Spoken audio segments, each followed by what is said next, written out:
Morning વિદ્યાર્થી મિત્રો, ધોરણ 9 વિષય વિજ્ઞાન અને ટેકનોલોજી. વિદ્યાર્થી મિત્રો, આજે આપણે ચેપ્ટર નંબર 8 ગતિ કે જેને અંગ્રેજીમાં કહે છે મોશન, તેનો અભ્યાસ કરવાનો છે. તો વિદ્યાર્થી મિત્રો, અભ્યાસ કરતા પહેલા કે જો તમે અમારી ચેનલને સબસ્ક્રાઇબ ન કરી તો સબસ્ક્રાઇબ કરો, બેલ આઇકન પ્રેસ કરો કે જેથી કરીને અમારા વિડિયો તમને સમયસર મળતા રહે.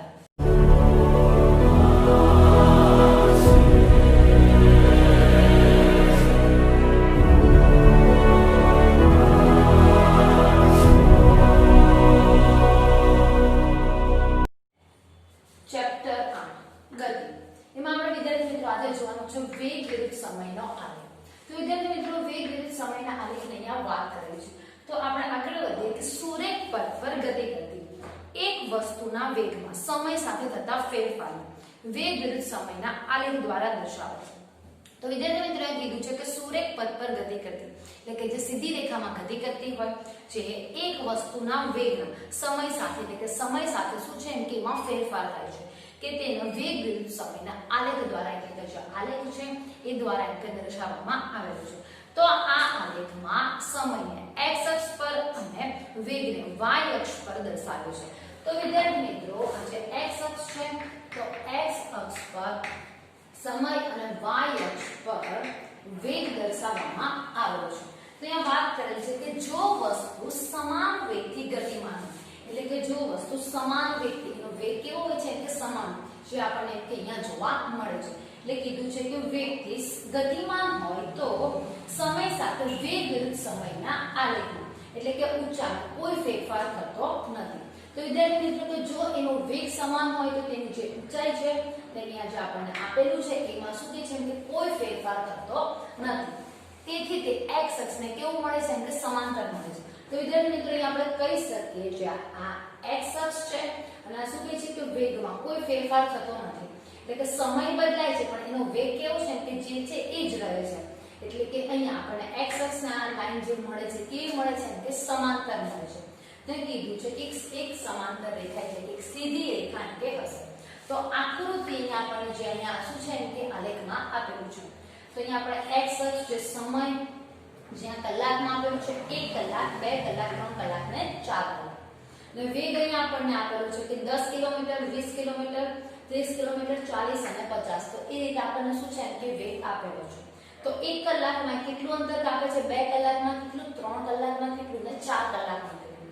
તો આગળ વધીએ કે અહીંયા કીધું છે કે આકૃતિમાં 40 કિલોમીટર પર અવરની ઝડપથી એટલે કે અચળ વેગથી ગતિ કરતી કાર માટે વેગ વિરુદ્ધ સમયનો આલેખ અહીંયા એટલે કે વેગ વિરુદ્ધ સમયનો આલેખ છે અહીંયા આપણને શું છે કે આકૃતિમાં બતાવવામાં આવેલો છે. તો આપણે જાણીએ છીએ કે અચળ વેગથી ગતિ કરતી વસ્તુના વેગ અને સમયના ગુણાકાર પરથી તેનું સ્થાનાંતર મળે છે. તો વિદ્યાર્થી મિત્રો, આપણને કીધું છે કે અચળ વેગથી ગતિ કરતી વસ્તુના વેગ અને સમયના જે ગુણાકાર પરથી એટલે કે શું કહે છે વેગ ગુણ્યા કે સમય બરાબર શું થશે એમ કે સ્થાનાંતર આપણને એમ કે મળે છે. કે કેટલું સ્થાનાંતર એટલે એક જગ્યાએથી બીજી જગ્યાએ છે તો કેટલું એમ કે સ્થાનાંતર કરેલું છે. વેગ વિરુદ્ધ સમયના આલેખ અને સમયની અક્ષ વડે ઘેરાયેલા બાગનું ક્ષેત્રફળ વસ્તુના સ્થાનાંતરનું મૂલ્ય આપે છે. તો વિદ્યાર્થી મિત્રો, કીધું છે કે સ્થાનાંતરનું મૂલ્ય ક્યારે આપે કે વેગ વિરુદ્ધ સમયના આલેખ અને સમયની અક્ષ વડે ઘેરાયેલા ભાગનું ક્ષેત્રફળ એટલે આપણે કહી શકીએ છીએ કે અહીંયા જે આ શું છે કે કેટલું અંતર કાપેલું છે. તો આ જે ભાગ છે તો એ શું આપે છે કે સ્થાનાંતરનું મૂલ્ય આપે છે. જે ઘેરાયેલો જે ભાગ છે ને કીધું છે કે વેગ વિરુદ્ધ સમયના આલેખ અને સમયની અક્ષ વડે એટલે જે સમય છે એની જે અક્ષ વડે જે ઘેરાયેલો જે ભાગ છે તો આપણને શું આપે છે કે સ્થાનાંતરનું મૂલ્ય આપે છે. તે કીધું કે આકૃતિ દ્વારા t1 અને t2 શું કહે છે કે t1 અને t2 સમયગાળા દરમિયાન કાર દ્વારા કપાયેલું અંતર કેટલું છે એમ કે 40 કિલોમીટર પર અવર છે. ને કીધું છે કાર દ્વારા કપાયેલા અંતર શોધવા માટે t1 અને t2 સમય અનુરૂપ બિંદુ પરથી આલેખ પર એમ કે લંબ દોરો. શું કહે છે કે બિંદુ આપણી પાસે અહીંયા બિંદુ આપેલા છે, આલેખના આ શું દોરેલા છે કે લંબ દોરેલા છે. ને કીધું કે 40 કિલોમીટર પર અવરના વેગને ઊંચાઈ ac. તો આપણી પાસે અહીંયા ઊંચાઈ કેટલી છે કે ac છે અથવા કઈ લઈએ છે કે bd. બેમાંથી કોઈ એક શું લેવાની છે આપણે કે ઊંચાઈ લેવાની છે. ac અને bd બંને શું છે કે ઊંચાઈ આપેલી છે વડે થતા સમય. તો સમય આપણી પાસે કયો છે કે બીજામાંથી પહેલું બાદ કરીએ એટલે કે t2 માઈનસ t1 ને લંબાઈ AB એટલે કે આ શું આપેલી છે કે AB થી દર્શાવે છે. તો વિદ્યાર્થી મિત્રો આપણને અહીંયા આપી દીધું છે ઊંચાઈ કઈ છે AC અથવા BD અને સમય શું છે આપણી પાસે t2 માઈનસ t1 એમ કે સમયને અને AB શું આપેલી છે કે લંબાઈ આપેલી છે. તેથી t2 માઈનસ t1 સમયગાળામાં કાર દ્વારા કપાયેલા અંતર એટલે કે s શું છે આપણી પાસે સ્થાનાંતર છે. તો સ્થાનાંતર આપણને ક્યારે મળે છે કે વેગ ગુણ્યા સમય.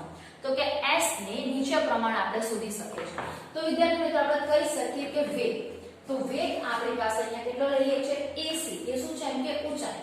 તો અહીંયા ac આપણી પાસે ઊંચાઈ આવી એટલે કે વેગ થયો અને આ શું છે એમ કે અહીંયા કીધું છે કે cd જે આપણે સમય લઈએ છીએ એટલે કે વેગ ગુણ્યા સમય. તો સમય આપણી પાસે શું છે એમ કે cd. તો સ્થાનાંતર ક્યારે મળે છે વેગ ગુણ્યા સમય એટલે કે વેગ અને સમયનો જ્યારે ગુણાકાર કરીએ છીએ ત્યારે આપણને શું મળે છે એમ કે સ્થાનાંતર મળે છે. તો અહીંયા આપણી પાસે AC તો AC એટલે કે આ જે કેટલું અંતર આપેલું છે 40 કિલોમીટર પર અવર છે. તો અહીં આપણે લખી શકીએ 40 કિલોમીટર પર અવર ગુણ્યા CD એટલે કે અહીંયા t2 t1 ની વાત કરીએ છીએ. બીજામાંથી પહેલું આપણે બાદ કરીએ એટલે કે CD કેટલા છે આપણી પાસે t2 t1 અહીંયા આપણે કલાકમાં આપેલું છે એટલે કે અવર લખીએ છીએ. તો ગુણાકાર કરતા જો અહીંયા hs એટલે કે કલાક શું થઈ જશે કેન્સલ થાય. તો અહીંયા s બરાબર કેટલા આવે 40 કિલોમીટર પર અહીંયા t2 t1 તો આ શું થઈ ગયું આપણી પાસે સ્થાનાંતર. તો સ્થાનાંતર કેટલું આવી ગયું 40 કિલોમીટર t2 t1. તો વિદ્યાર્થી મિત્રો અહીંયા આપણને t2 અને t1 ની જો કિંમત આપેલી હોય તો આપણે કિંમત મૂકી શકીએ છીએ. ધારો કે t2 બરાબર અહીંયા આપણી પાસે 4 કલાક હોય અને t1 બરાબર 2 કલાક હોય. તો 4 માંથી 2 બાદ કરીએ એટલે કેટલા વધે 2. તો 2 ગુણ્યા 40 એટલે કેટલા થશે 80. તો સ્થાનાંતર આપણું કેટલું આવે છે 80 કિલોમીટર. તો આપણે કહી શકીએ છીએ કે જે અહીંયા a b c અને d એટલે કે ABCD નું ક્ષેત્રફળ એમ કે શું કે છે આકૃતિમાં દર્શાવેલું છે જે શું કે છે કે છાયા એટલે કે અહીંયા ભાગ કરેલો છે કે જે શું બતાવે છે સ્થાનાંતરનું મૂલ્ય. તો વેગ વિરુદ્ધ સમયના આલેખ દ્વારા આપણે અચળ પ્રવેગી ગતિનો અભ્યાસ એમ કે અભ્યાસ પણ કરી શકીએ છીએ. તો વિદ્યાર્થી મિત્રો વેગ વિરુદ્ધ જે સમયનો આલેખ છે તે દ્વારા આપણે અચળ પ્રવેગી ગતિ છે એમ કે તેનો શું છે એમ કે અભ્યાસ કરી શકીએ છીએ. ધારો કે એક કારના એન્જિન ચકાસણી માટે તેને એક સુરેખ પથ પર ગતિ કરવામાં આવે છે. એટલે કે શું કહે છે કે કારની ચકાસણી માટે એક સુરેખ પથ પર શું કરે છે કે ગતિ કરે છે. ડ્રાઈવરની બાજુમાં બેઠેલ એક વ્યક્તિ દર 5 સેકન્ડ બાદ કારના સ્પીડોમીટર એટલે કે કેટલું અંતર કાપે છે એ સ્પીડોમીટરમાં શું કહે છે કે તેનું અવલોકન કરે છે. તો જુદા જુદા સમય માટે કારનો વેગ મીટર પર સેકન્ડ તથા કિલોમીટર પર અવરના પુસ્તકમાં દર્શાવે છે. ક્યાં તો મીટર પર સેકન્ડ છે ક્યાં તો શું કહે છે કે કિલોમીટર પર અવર. મીટર પર સેકન્ડ એટલે કે 1 સેકન્ડમાં કેટલા મીટર અંતર કાપેલું છે. કિલોમીટર પર અવર એટલે કે 1 કલાકમાં કેટલા કિલોમીટર અંતર કાપેલું છે. તો અહીંયા આપણને શું છે કે પુસ્તકમાં દર્શાવે છે. તો સમયને આપણને આપી દીધો છે કે 0 સેકન્ડમાં હવે મીટર પર સેકન્ડની વાત કરીએ તો 0 છે અને કિલોમીટરમાં વાત કરીએ તો પણ 0 છે. 5 સેકન્ડમાં છે તો અહીંયા મીટર પર સેકન્ડ પર કીધું છે કે 2.5 અને કિલોમીટર પર કીધું છે કે 9. તો આ રીતે આપણને શું છે કે કોષ્ટકમાં અહીંયા આપેલું છે.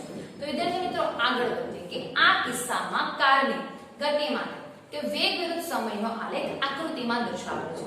એટલે કે શું કહે છે કે કારની ગતિ માટે વેગ વિરુદ્ધ સમયનો આલેખ જે આપણને શું કહે છે કે આકૃતિ એટલે કે અહીંયા આપણને શું છે કે બતાવેલો છે. તો કે આલેખનો આકાર દર્શાવે છે. એટલે કે આલેખનો આકાર કેવો છે કે દર્શાવે છે કે સમાન સમયગાળામાં વેગમાં થતો ફેરફાર સમાન છે. શું કહે છે કે સમાન સમયગાળામાં જો એમ કે સમય સમાન હશે તો એમાં જે ફેરફાર થાય છે એ પણ કેવો હોય છે કે સમાન હોય છે. આથી બધી જ અચળ પ્રવેગી ગતિ માટે વેગ વિરુદ્ધ સમયનો આલેખ આપણને શું કહે છે કે સીધી રેખામાં મળે છે. એટલે કે અહીંયા જે આપણને જે ગ્રાફ મળેલો છે કેવો મળે છે કે સીધી રેખામાં. જો સમય અને વેગ એટલે બંને કેવા હોય તો સમાન હોય તો આપણે કહી શકીએ છીએ કે જે આપણને જે ગ્રાફ મળે છે એ કેવો મળે છે કે સીધી રેખા એટલે કે સુરેખ આલેખ આપણને મળે છે. તો એ કીધું છે કે આ વેગ વિરુદ્ધ સમયના આલેખ દ્વારા કાર વડે કપાયેલું અંતર પણ માપી શકો છો. એટલે કે કાર વડે કેટલું અંતર કપાયેલું છે તે શું છે કે આપણે માપી શકીએ છીએ.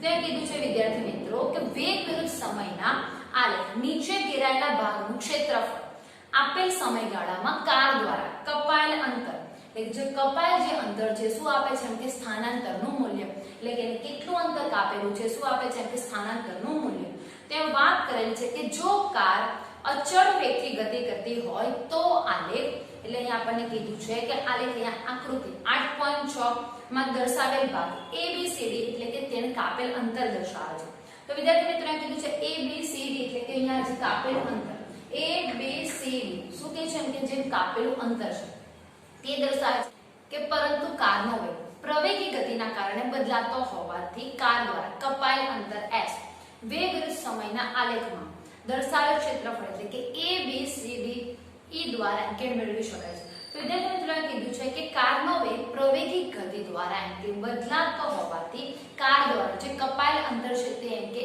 s વેગ વિરુદ્ધ સમયના આલેખમાં દર્શાવેલ એટલે કે ABCDE દ્વારા શું કહે છે એમ કે મેળવી શકાય છે અહીં આપણે સ્થાનાંતર લઈએ કે ABCDE નું ક્ષેત્રફળ તો અહીં આપણી પાસે ABCD તો અહીંયા શું કહે છે કે ABCD શું આપેલું છે એમ કે લંબચોરસ છે તો અહીં આપણે લખી દઈએ કે ABCD લંબચોરસ નું ક્ષેત્રફળ વત્તા આ શું આપેલું છે ત્રિકોણ છે ADE શું કહે છે એમ કે ત્રિકોણ છે તો લખી દઈએ કે ત્રિકોણ ADE નું ક્ષેત્રફળ તો લંબચોરસ છે તો લંબચોરસના ક્ષેત્રફળનું સૂત્ર આપણી પાસે હોય છે લંબાઈ ગુણ્યા પહોળાઈ એટલે કે AB ગુણ્યા BC તેને લઈ લઈએ છે કે AB ગુણ્યા BC વત્તા અહીંયા આપણી પાસે ત્રિકોણ છે તો ત્રિકોણના ક્ષેત્રફળનું સૂત્ર હોય છે 1/2 એટલે કે પાયો ગુણ્યા વેગ તેને લખી દઈએ છે કે 1/2 કૌંસમાં આપણો શું છે કે પાયો છે એટલે કે AD ગુણ્યા DE તો આ શું થઈ ગયું એમ કે એનું સૂત્ર થાય તો AB તો અહીંયા આપણી પાસે એમ કે સ્થાનાંતર આપણને શું કહે છે એમ કે આટલું એમ કે મળે છે તો કીધું છે કે અનિયમિત પ્રવેગી ગતિના કિસ્સામાં વેગ વિરુદ્ધ સમયનો જે આલેખ ગમે તે આકારનો હોઈ શકે છે શું કહે છે કે અહીંયા અનિયમિત જો પ્રવેગી ગતિ હશે તો કે એનો આલેખ શું છે કે આપણને ગમે તે આકારમાં એમ કે જોવા મળે છે આગળ વધીએ કે આકૃતિ 8.7 એટલે કે અહીંયા આપણને A અને B આકૃતિ અહીંયા કે આપેલી છે તો આકૃતિમાં વેગ વિરુદ્ધ સમયનો આલેખ દર્શાવે છે તો વિદ્યાર્થી મિત્રો આ જે આપણને આલેખ આપેલો છે કે વેગ વિરુદ્ધ સમયનો એમ કે આલેખ છે કે જે વસ્તુની ગતિ એવી કે વેગ એ સમય સાથે ઘટતો જાય છે તો વિદ્યાર્થી મિત્રો જે વસ્તુની જે ગતિ છે કે એનો વેગ છે શું કે છે કે સમય સાથે કેવો થાય છે એમ કે ઘટે છે તો જો અહીંયા આપણી પાસે 20 છે 20 પછી એટલે કે 19 16 એ રીતે એનો વેગ શું થાય છે એમ કે ઘટે છે મેં કીધું કે જ્યારે આકૃતિ B એટલે કે અહીંયા આપણને જે B આકૃતિ આપેલી છે તે કે કોઈ વસ્તુના વેગમાં અસમાન ફેરફાર એટલે કે અસમાન ફેરફાર વેગ વિરુદ્ધ સમયના આલેખમાં દર્શાવે છે એટલે કે એમાં ફેરફાર શું છે કે અસમાન ક્યાં તો વધે છે ક્યાં તો શું થાય છે કે ઘટે છે એટલે કે જે ફેરફાર શું છે કે અસમાન દર્શાવે છે તો આ આલેખનો અર્થઘટન કરવાનો પ્રયત્ન કરો એટલે કે શું કે છે એને આપણે સમજવાનો પ્રયત્ન કરવાનો છે તો વિદ્યાર્થી મિત્રો અહીં આપણે વેગ વિરુદ્ધ સમયનો જે આલેખ છે એ થિયરી પૂર્ણ થાય છે હવે આ થિયરીના સવાલ જવાબ તમારે નોટમાં લખીને મોઢે કરવાના રહેશે થેન્ક્સ ફોર વોચિંગ